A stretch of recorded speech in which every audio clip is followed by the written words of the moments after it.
Greetings, everyone. I'm David Darst, and on behalf of the family office, we want to wish you a good start to the fourth quarter of this year and to the month of October. It has been quite a year thus far.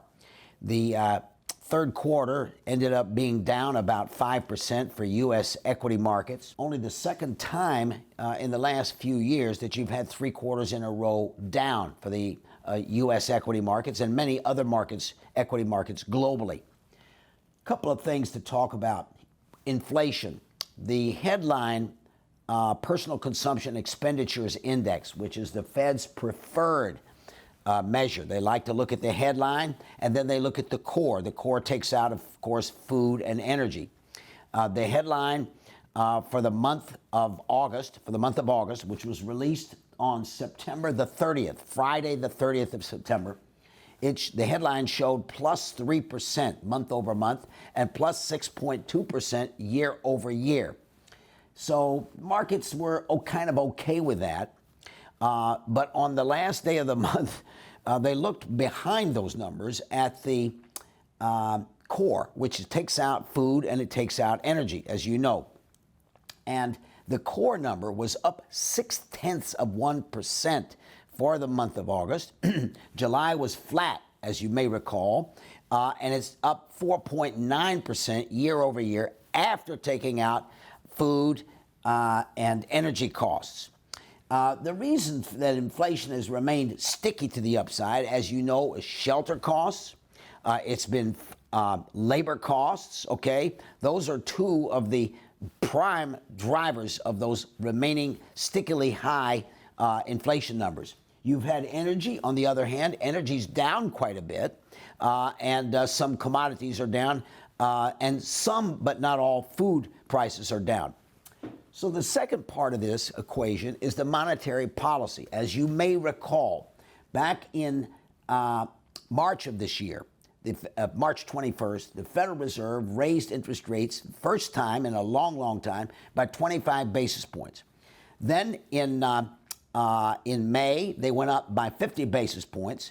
June, 75 basis points. July, 75 basis points. And, of course, on September 21st, another 75 basis points. We at the family office are expecting another 50 basis points and another 25 basis points, so that's 75 more, and maybe another 75 on top of that. So 50 plus 25 plus 75 is another 150 basis points from here. Right here, the policy rate range is 3.00 to 3.25. That would take you up to 4.50, 4.75. But it was not just the raising interest rates that have happened 5 times so far in 2022. It's what the Fed has been saying. And that is the speech, as you recall, in Jackson Hole, Wyoming, at the Central Bankers Symposium, where Fed Chair Jay Powell said, "We are going to fight against inflation, even if it means some harm to the economy." That was the essence of his message. It was a short message, 8-10 minutes, as you may recall. Then, after the September 20th, September 21st meeting, he additionally said, we are in this to fight and bring down inflation. So the words, you've had many Fed governors and regional Federal Reserve Bank presidents echoing this message of hawkishness, okay?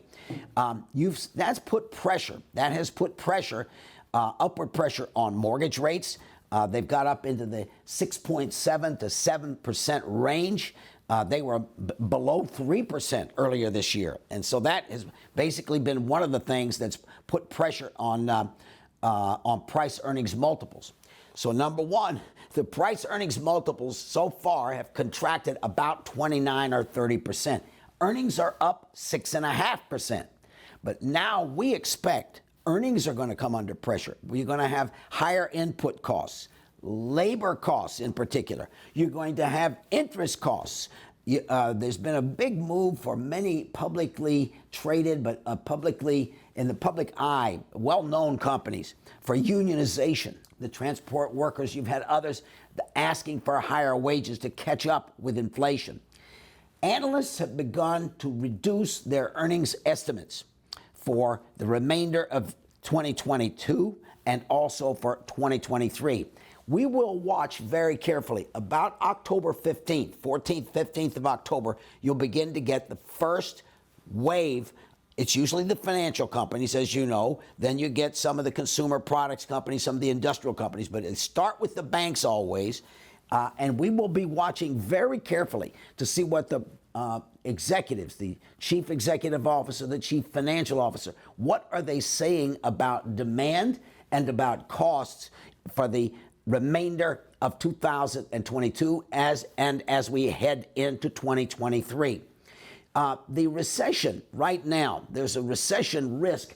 We probably here at the family office, we put a 30% chance of an actual recession taking place this year. First quarter was minus 1.6%. That's in the books. Second quarter, the U.S. economy was minus 0.6%. The third quarter, the Federal Reserve Bank of Atlanta has been plus or minus 1%, 2% third quarter. That's an annualized number. So it's not inconceivable. It's not inconceivable that you could see the earnings, the economy grow this year flat to up 0.5%, 1%, okay? Next year is an open question.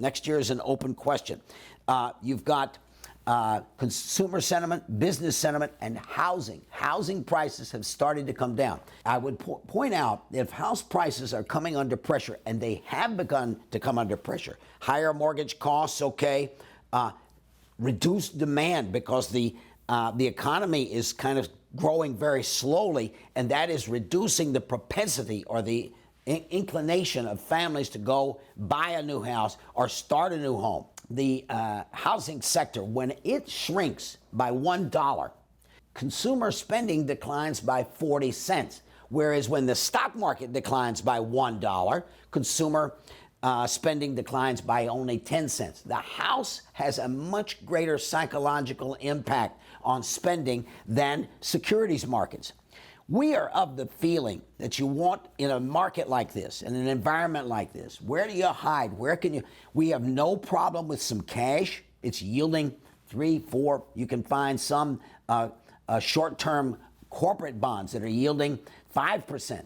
So we favor quality credit, both publicly traded as well as private credit. This is our favorite area right now to protect ourselves while we wait for the bottom to be put in on the economy and on Fed hawkishness and on securities prices, equity prices.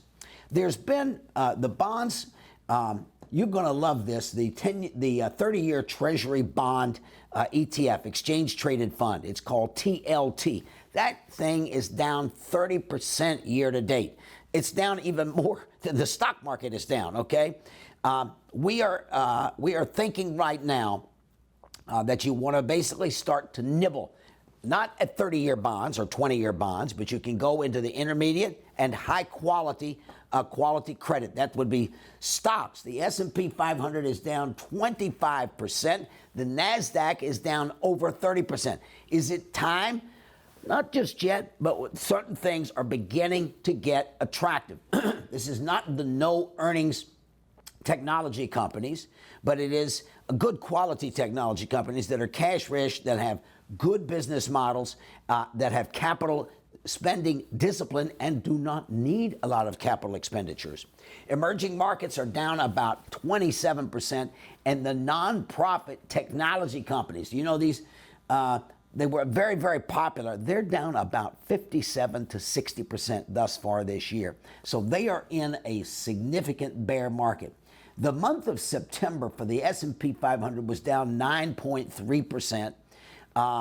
And the market, as you heard just now, is down 25% year to date for the S&P 500. Our conclusions for us to come here and tell you that it's time to feed a lot of money into risk assets, we need to see three things. One is peak inflation and peak hawkishness by the Fed. We don't see that yet. The Fed, now, there could be something like what was going on in the United Kingdom where there's an emergency of some sort, okay? But for right now, we need to see inflation begin to come down so that for fundamental reasons, the Fed can start to say, we are going to ease off a little bit. The markets want this, but the Fed says you're not going to get it until inflation is lower. The second thing is China. China's lockdown policy and China's real estate, residential real estate, which has been in such dire conditions, okay? It's not been favorable for the residential real estate, which is such an important part of the asset allocation of the Chinese consumer. But you want to see these COVID restrictions begin to be lifted for us to get more bullish, okay? That will be good for the stock market. We think Europe is probably in or going into a recession next year, okay? China is just bumping along, very slow growth, maybe 2-3%. It might be 4% next year. It depends on the COVID restrictions. And the last thing is some calming, and what Kissinger talks about as a détente, which means relaxation of geopolitical tensions. And that would be in the Ukraine-Russia conflict. It would be in maybe other parts of the world, okay, that you need to see calming geopolitical conditions. When we see these three things, we will be coming to you saying it's time to really increase your risk asset exposure. In the meantime, we wish you a tremendous fourth quarter of 2022, and thank you for being with us today.